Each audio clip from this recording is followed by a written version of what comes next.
When the Marvel Cinematic Universe was established in 2008, writers drew upon the comics' rich history of decades worth of stories for adaptation into the then new film universe. But soon, errors and inconsistencies emerged from the films, as these films would sometimes overpower or underpower, possibly even vaguely refer to a character's powers or abilities to make them easier for casual movie audiences to better understand. As a result, regular comic readers who know about certain characters' abilities and powers have noted that from the films and modern comics, they've changed due to Marvel editors wanting viewers that happen to read the comics to relate to the films that they might have seen. This discussion will be about 5 characters overpowered, 5 characters underpowered, and 5 characters vaguely written because of the Marvel Cinematic Universe, from phases 1 through 3.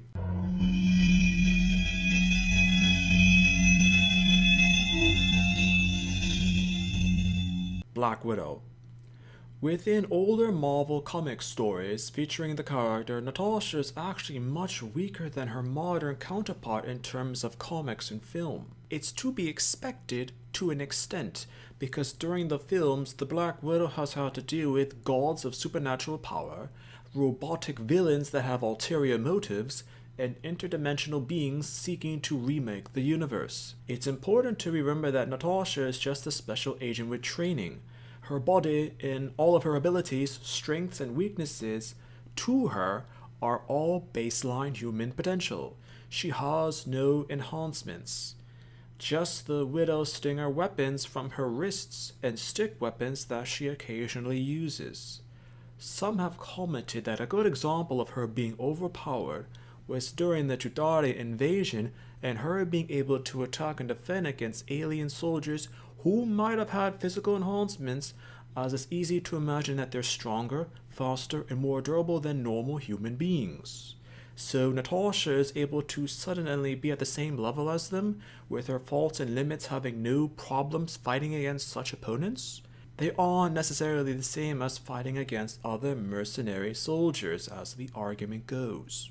Black Panther. Despite the fact that T'Challa is one of the oldest characters chronologically in the Marvel Comics universe, he has decades of missing continuity from years of not necessarily being used due to writers not exactly knowing how to use the character in print.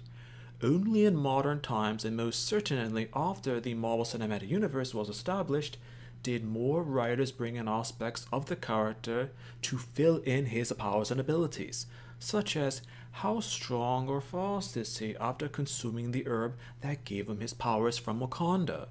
Does that make him more of a threat or ally or hindrance to the other heroes?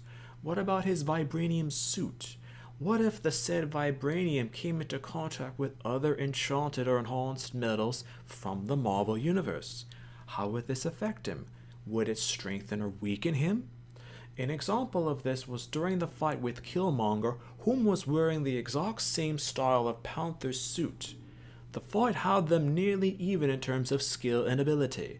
The deciding factor was plot, and writing and aspects of whom could have really won were not exactly mentioned. Comic readers have theorized that the comics T'Challa is a little bit weaker than the film version in terms of skill, strength, speed, durability, and vibranium usage. Iron Man. The main complaint that Tony is necessarily overpowered comes from not the functions of his suit or him as a character, which actually comic readers have said is one of the best adaptations from the comic into film, but the fact that Tony has been fitted into being a much smarter character than he was historically in the comics.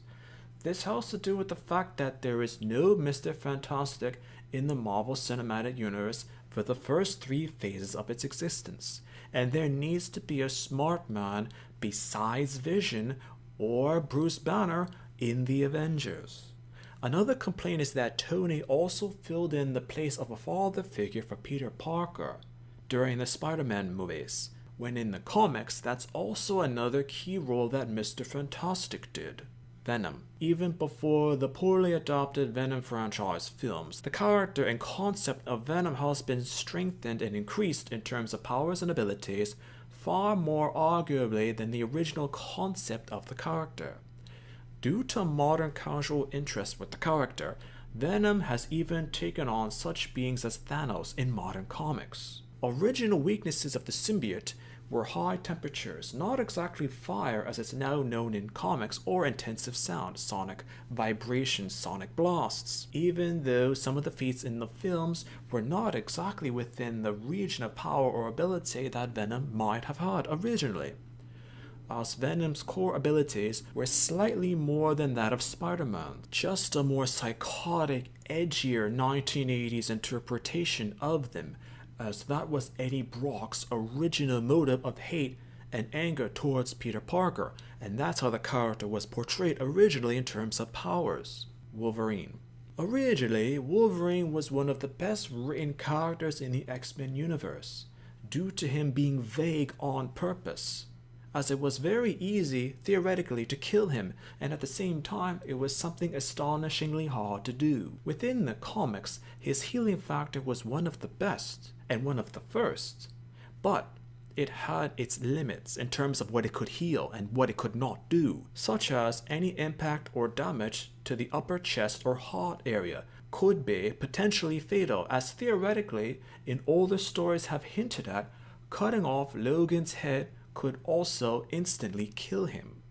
But after 10 years of film adaptations and comic stories to reflect those adaptations, Wolverine is now literally unkillable and even capable of surviving an atomic bomb being detonated and just being a mere skeleton. It's not necessarily about his strength, speed, or other abilities. It's just that a major complaint of readers and fans is that the healing factor has been now essentially an excuse for him to survive any sort of damage when originally it wasn't anywhere near what it now does.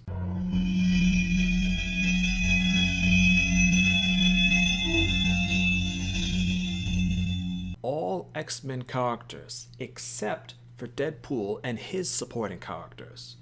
Despite the fact that Fox forced out more than 10 years of poorly developed and written X-Men films, the general consensus and belief is that the characters could have been done better than what viewers of the official Marvel Cinematic Universe films saw when they were looking at the separate films of the X-Men universe from Fox.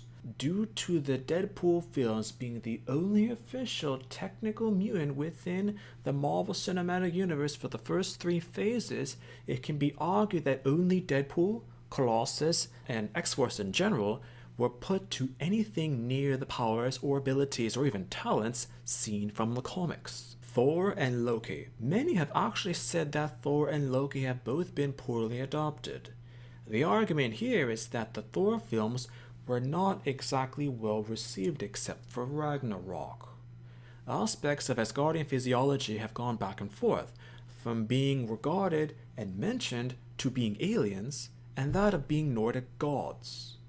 It also goes into the fact that all 3 Thor films in the first 3 phases of development within Marvel Studios were almost completely different in terms of developmental teams and whom was related to each particular project. Also the fact that both Thor and Loki's full abilities were never really shown in the films, just some talents shown repeatedly when compared to the other aspects of the characters not shown in the films but mentioned from the comics, which is why both are mentioned together instead of one another separately in this particular discussion. Doctor Strange.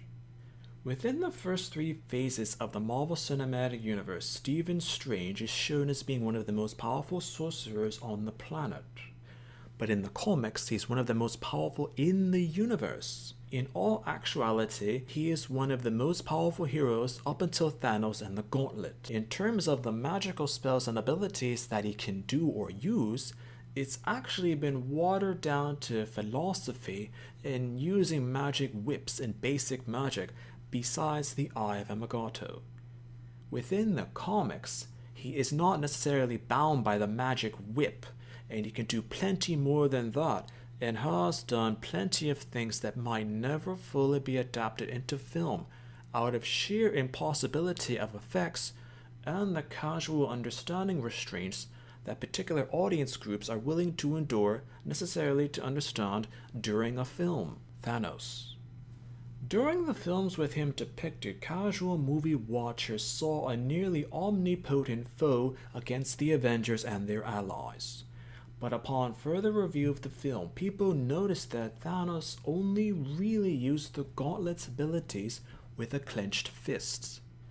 Many thought of that as a clear limitation of his power with the Infinity Gauntlet, as in the comics, he could use the gauntlet in almost any conceivable way. He also used it more thoroughly than what we're seeing in the films, as the comics had all comprehensible methods of fighting against heroes and using the Infinity Gems to their utmost and full absolute potential. That seemed to be the only real limitation of the films that were put onto the comic character, as all other aspects of him were almost purely exactly in relation to the comic's origin. Captain America. It's actually been said that more than once throughout the Captain's portrayals in the films were brilliant, but aspects of his power and abilities were weakened on purpose for specific plot points of the films that the character might have been in. Perhaps the best example of this is that in the comics, Steve Rogers is actually capable of wielding Thor's hammer. But in the films, he isn't for some strange reason, when in fact in the films he's very honorable and virtuous, and yet he still can't lift Mjolnir. Many acknowledge the fact of this only being one simple reason, that Vision being able to wield the hammer besides Thor makes it a special plot device.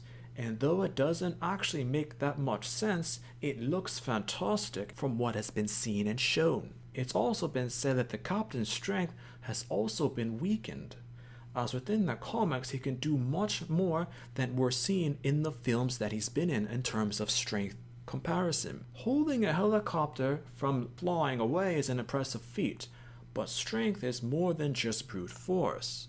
Another aspect of the super soldier's serum is that he has a healing factor on par with Wolverine's in the comics, but this has rarely been mentioned, if at all, within the films.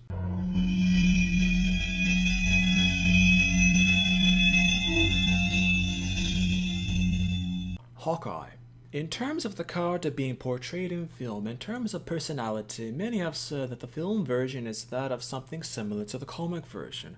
But what's vague about Hawkeye is his abilities. It's been said that his strength, speed, durability, and endurance is similar to that of Black Widow as a baseline human. But what about his weapons? How fast can he draw, aim, and fire arrows from his bow? Does he have an arrow for any sort of situation that he might find himself in? What happens if he runs out of arrows to use? The situation was almost seen a few times in films, but never quite exactly, as Hawkeye did swing around his bow like a sort of a club-like weapon.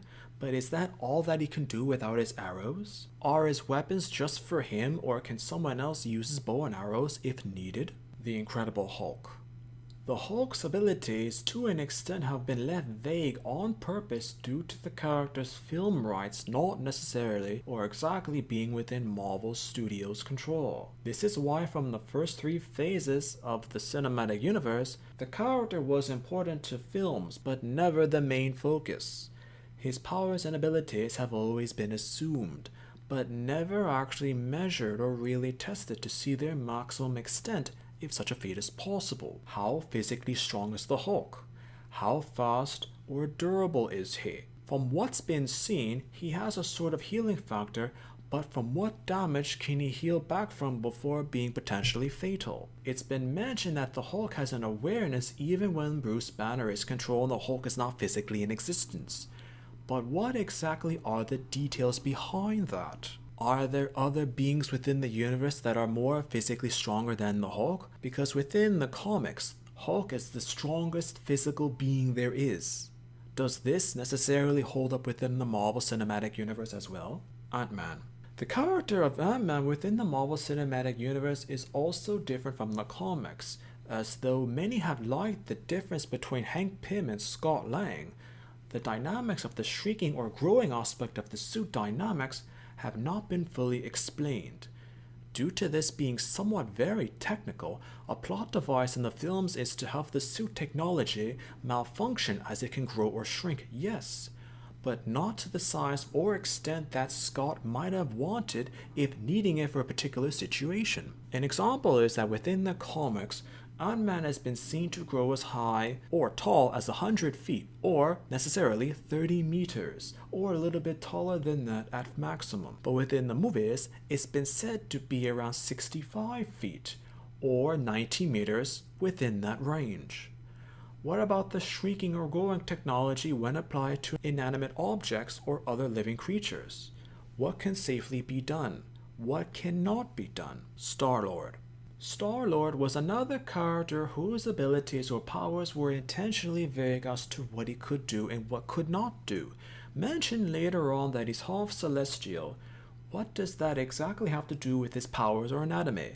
Is he a baseline human like Black Widow or Hawkeye, but during certain situations can exert more powers as possibly seen?